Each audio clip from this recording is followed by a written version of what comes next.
In a world where power is inherited and privilege is protected at all costs, one voice refuses to be silenced. Today, the unthinkable happens. Barron Trump, the youngest scion of America's most controversial dynasty, steps into the political arena and aims his first shot straight at Congresswoman Jasmine Crockett's very identity. But what happens next? No one in that room, nor anyone watching at home, could have predicted. In just 5 seconds, Jasmine Crockett doesn't just defend herself. She unleashes a vow so fierce, so unbreakable, it leaves the Trump name trembling. This isn't just a clash of words. It's a battle for dignity, for truth, for the soul of American leadership. And tonight, you'll witness the moment Jasmine Crockett turns an insult into a legacy. The nation is on edge. The House Oversight Committee is in session, and the stakes have never been higher. The room is electric, cameras rolling, reporters scribbling, every seat filled with the weight of expectation. On one side, the old guard, political dynasties, familiar faces, and the ever-present shadow of the Trump legacy. On the other hand, a new generation of leaders, bold, unafraid, and unapologetically themselves. At the center of it all sits Congresswoman Jasmine Crockett. Known for her razor-sharp intellect and unshakable resolve, she's become a symbol of hope for millions who feel unseen and unheard. Her voice cuts through the noise, demanding accountability, justice, and respect, not just for herself, but for every American who's ever been told to sit down and stay quiet. But today, the script is flipped.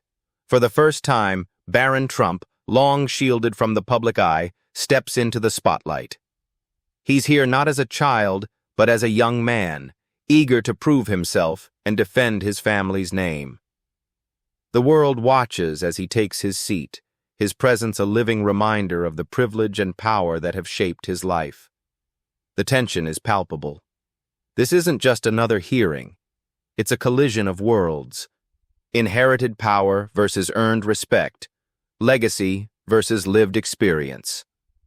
And when Barron Trump, emboldened by his last name, decides to question Jasmine Crockett's very identity, her right to speak, to lead, to belong, he sets off a chain reaction that no one can control.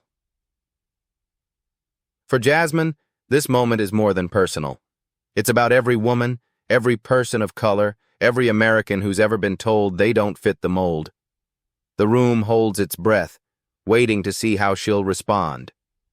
But Jasmine Crockett doesn't just respond, she rises. The air in the hearing room is thick with anticipation. Every eye is fixed on the long, polished table where the committee members sit, their nameplates gleaming under the harsh lights. The press gallery is packed, journalists whispering, cameras trained on the faces of power. But today, all the usual rules feel suspended. Something is about to happen. Barron Trump, tall and composed, sits with a confidence that borders on arrogance. He's dressed in a crisp suit, his expression unreadable, but his eyes flicker with the unmistakable fire of someone who's been told his whole life that the world is his for the taking. He's here to make a statement, not just for himself, but for the Trump name. Across from him, Jasmine Crockett sits poised, her hands folded, her gaze unwavering. She's no stranger to confrontation. She's faced down billionaires, lobbyists, and political bullies. But today, the challenge is different. Today, it's personal. The committee chair gavels the room to order. The usual formalities are dispensed with quickly. Everyone senses the real show is about to begin. Barron is given the floor. He leans into the microphone, his voice steady but laced with a hint of condescension. "Congresswoman Crockett," he begins, "I respect your position here, but I have to question what exactly qualifies you to speak for the American people. You talk about justice and equality, but isn't your entire platform just identity politics? Isn't it just about playing the victim?" A hush falls over the room. The words hang in the air, heavy and loaded. Some committee members shift uncomfortably in their seats. Others smirk, eager to see how Jasmine will handle this very public challenge. The cameras zoom in, capturing every flicker of emotion on her face. For a split second, time seems to freeze. The insult is clear, not just to Jasmine, but to everyone who's ever been told. Their identity is a weakness, not a strength. Barron's words are more than a personal attack.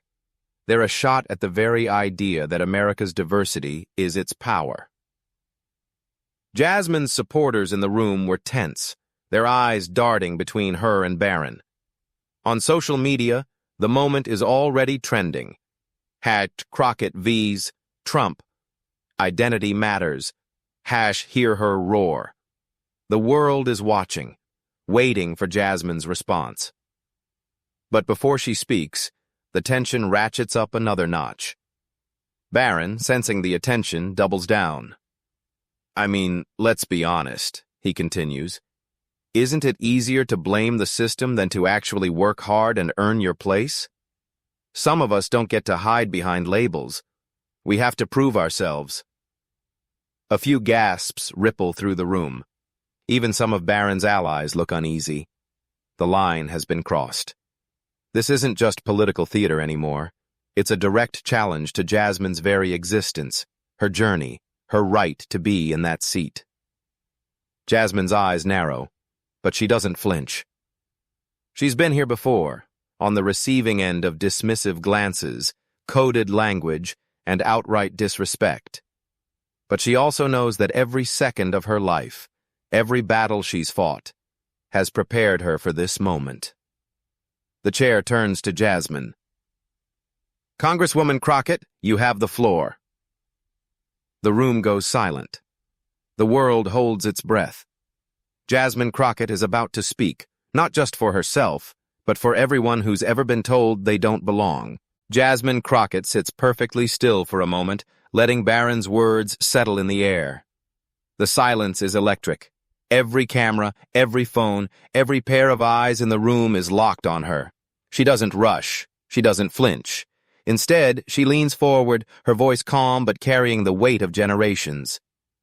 "Mr. Trump," she begins, her tone measured, "I want to thank you for reminding everyone in this room exactly why I'm here." A ripple of surprise moves through the crowd. Jasmine's eyes never leave Barron's. She's not just answering him, she's speaking to every person who's ever been underestimated, every voice that's ever been dismissed. "You see, I didn't inherit my seat in Congress.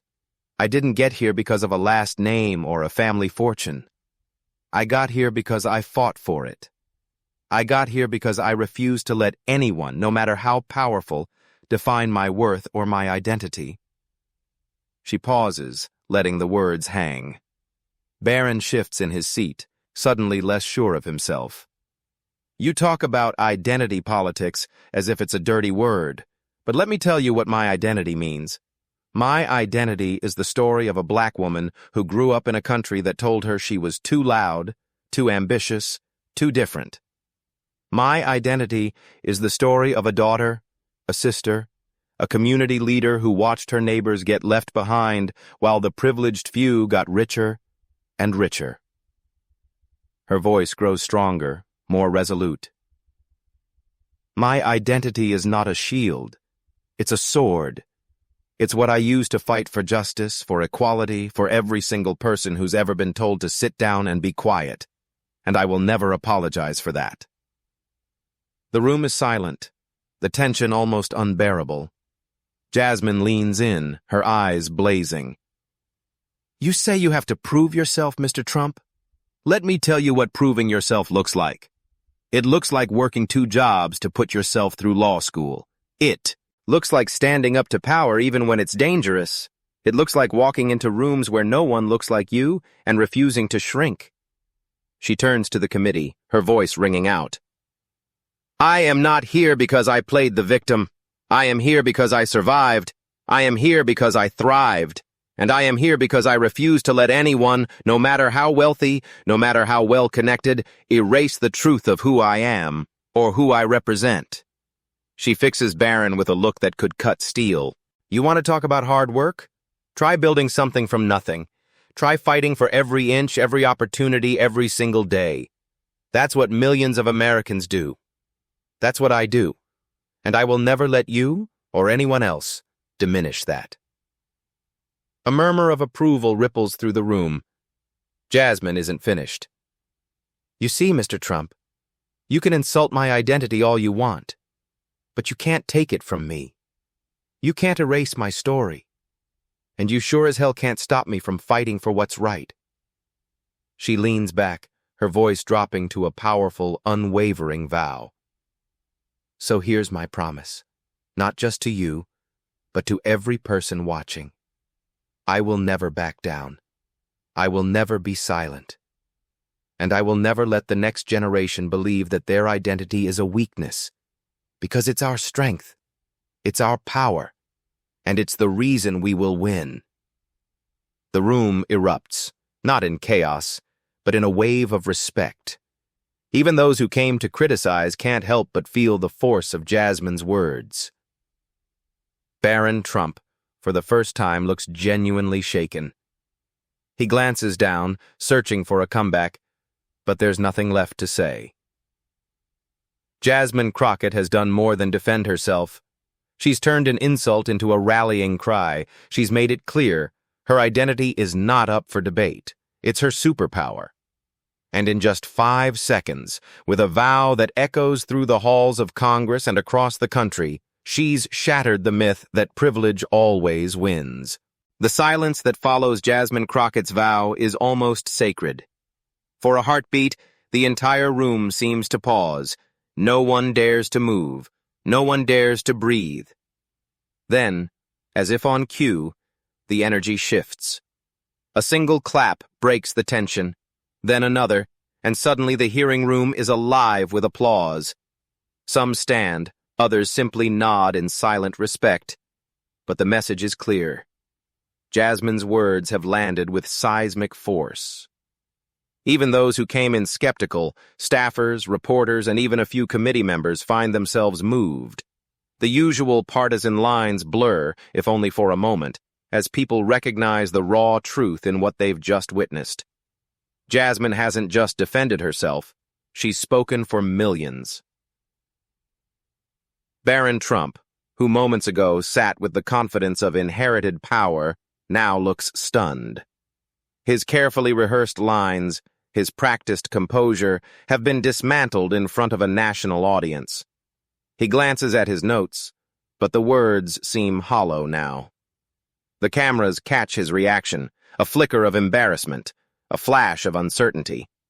For the first time, the Trump name doesn't feel untouchable. Within minutes, the moment explodes online. Clips of Jasmine's vow flood social media. Crockett vow, #identity is power, and #Jasmine shatters Trump trend across platforms. Influencers, activists, and everyday Americans share the video, adding their own stories of resilience and pride. News outlets scramble to replay the exchange, anchors calling it the moment that redefined the hearing. Commentators on both sides of the aisle weigh in. Some try to spin the narrative, but most can't deny the impact. That's what leadership looks like, one pundit says. That's what courage sounds like, another adds. Even late-night hosts can't resist replaying the clip, their audiences cheering as Jasmine's words echo through living rooms across the country. In the days that follow, the fallout continues. Jasmine's office is flooded with messages, some from supporters, some from people who've never felt seen until now. She becomes a symbol, not just of resistance, but of hope. Her vow is quoted in classrooms, in boardrooms, in homes where parents remind their children, your identity is your power. And as for Barron Trump, the lesson is clear. In the arena of real leadership, privilege alone is never enough. Not when you're up against someone who knows exactly who she is and refuses to let anyone take that away. Jasmine Crockett didn't just win an argument. She changed the conversation. In a single, unforgettable moment, she showed the world that identity isn't something to hide or apologize for. It's something to wield. It's the foundation of courage, the fuel for justice, and the spark that ignites real change. Her vow wasn't just for herself. It was for every person who's ever been told they're too different, too bold, too much. It was for every young girl watching, every underdog, every dreamer who's ever wondered if they belong. Jasmine's message is clear. You do, and your story matters. Tonight, we saw what happens when privilege meets purpose, and purpose wins. Jasmine Crockett's words will echo far beyond this hearing room.